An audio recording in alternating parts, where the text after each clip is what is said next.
सुमनसवन्दित सुन्दरि माधवि चन्द्र सहोदरि हेममयि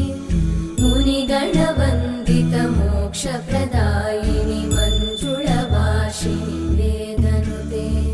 पङ्कजवासिनि देवसुपूजित सद्गुणवर्षिणि शान्तियुते जय जय हे मधुसूदन कामिनि आदिलक्ष्मि जयपाल